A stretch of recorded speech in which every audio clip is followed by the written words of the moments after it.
அன்பார்ந்த முருகபக்தர்களுக்கு வணக்கம். நான் ஜெயமேஷ் கே கோபி.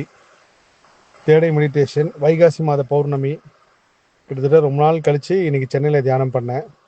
இப்போ தான் முடிஞ்சுது. இந்த தியானத்தில் வந்த உத்தரவு தான் இந்த விஷயத்தை வந்து கண்டிப்பாக குரல் பதிவாக பண்ணணும், எல்லா முருகபக்தர்களும் இதை கொண்டு போய் சேர்க்கணும் அப்படின்னு சொல்லி.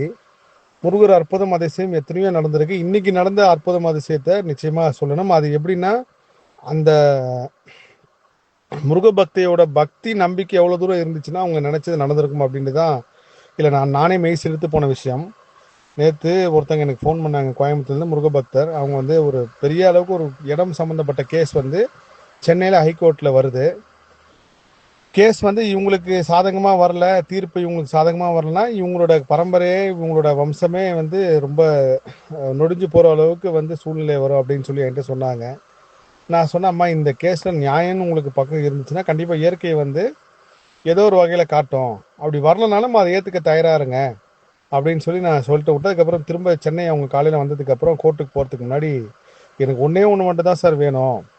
இந்த கேஸ் எனக்கு சாதகமாக வருதோ இல்லை வந்து எனக்கு ஆப்போசிட்டாக வருதோ எனக்கு அதை பற்றிலாம் ரெண்டாவது. ஆனால் நான் ஒரு விஷயம் பண்ணி வச்சுருக்கேன், அந்த விஷயம் மட்டும் நடக்கணும்னா ஒன்று வந்து எனக்கு கேஸ் வந்து தள்ளி போகணும், இல்லை வந்து இன்றைக்கி ஜட்ஜ்மெண்ட் வரக்கூடாது. இந்த ரெண்டுத்தில் என்ன ஒன்று தான் நடக்கணும்.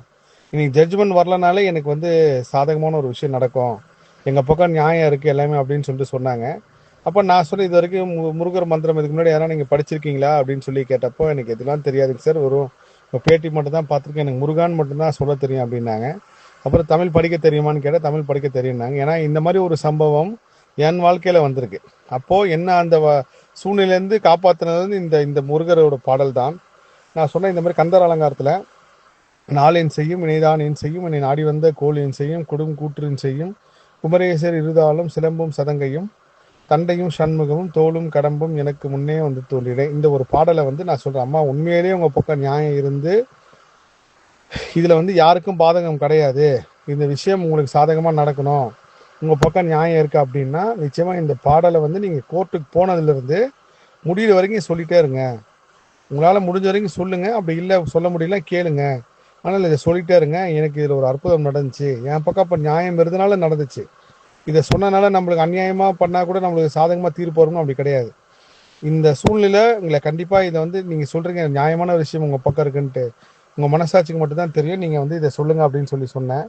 நானும் இவங்க ஃபோன் பண்ணி காலையில் ஒரு 9 மணிக்கு பேசினாங்க. அதுக்கப்புறம் மறந்துட்டு நான் செவ்வாய்க்கிழமை எப்பயும் போல் வேலை நிமித்தமாக எல்லாம் போனதுக்கப்புறம் ஒரு 7 மணிக்கு எனக்கு தொடர்ந்து அடிச்சுட்டே இருந்தாங்க அவங்க ஃபோன். என்னால் எடுக்க முடியாத சூழ்நிலை. இல்லை, தியானம் பண்ணுறதுக்கு முன்னாடி அவங்ககிட்ட பேசிட்டு போகலாம் அப்படின்னு சொல்லிட்டு அடித்தேன். ரொம்ப கண் கலங்குறாங்க. கிட்டத்தட்ட என்ன ஆச்சுன்னா 10:30 மணிக்கு அவங்க கேஸ் வந்திருக்கணும். அப்புறம் 12:30 மணிக்கு தள்ளி போதான். 12:30 மணிக்கு தள்ளி போனதுக்கப்புறம் லஞ்ச் டைம் வந்துருச்சு. லஞ்ச் டைம் தள்ளி போனதுக்கப்புறம் 3:30 மணிக்கு கேஸ் வரும்னு சொல்லியிருக்காங்க. அதுக்கப்புறம் 3:30 மணி ஆனதுக்கப்புறம் 4:30 மணி ஆனதுக்கப்புறம் இவங்களுக்கு முன்னாடி இருந்த கேஸ் வந்து ரொம்ப பெரிய ஆர்குமெண்ட் போனதுனால இவங்களோட ஜட்ஜ்மெண்ட் வந்து ஒரு நாள் தள்ளி நாளன்னைக்கு வச்சுருக்கேன்னு சொல்லி அட்வொகேட் சொன்னாராம். இது எனக்கு வந்து எனக்கு உண்மையிலே மெய் செலுத்த விஷயம். ஏன்னால் அவங்களோட நம்பிக்கை, அந்த மந்திரத்துக்கு உண்டான சக்தி எப்படி அவங்க நினச்சதை கொடுத்துருக்குன்னு தான் சொல்லணும்.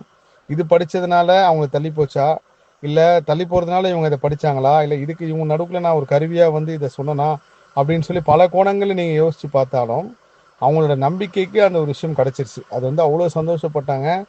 நான் வந்து அடுத்த நாள் தள்ளி போனால் போதும், நானே எனக்கு ஒரு நாள் டைம் கொடுத்துருக்காரு முருகர், இந்த ஒரு நாள் நான் எல்லா விஷயத்தையும் பண்ணிடுவேங்க சார் அப்படின்னு சொல்லி அவ்வளோ சந்தோஷப்பட்டாங்க. இதுதான் இந்த நம்ம முருக பக்தர்கள் வந்து நான் உட்பட எல்லாருக்குமே ஒரு சோதனை வரும். அந்த சோதனை எப்படின்னா, இதோட முருகரை கும்பிடவே வேணான்ற அளவுக்கு வரும்.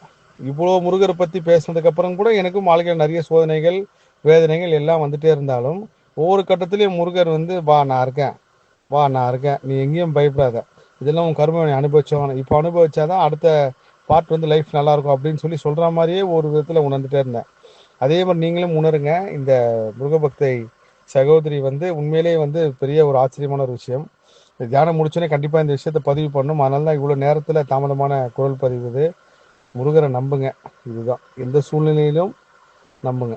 எவ்வளோ மோசமான சூழ்நிலை அவமானப்பட்டு எத்தனை செருப்படி வாங்கினாலும் எவ்வளோ அவமானப்பட்டாலும் அதெல்லாம் நம்ம கர்மவினை தவிர முருகர் எல்லார் முன்னாடியும் எங்கெல்லாம் அவமானப்பட்டீங்களோ அந்த எல்லார் முன்னாடியும் உங்களை உயர்த்தி காட்டுவார். நீங்கள் பெருமைப்படுற அளவுக்கு நிற்க வைப்பார். இது சத்தியம். எல்லா புகழும் முருகனுக்கே. நன்றி.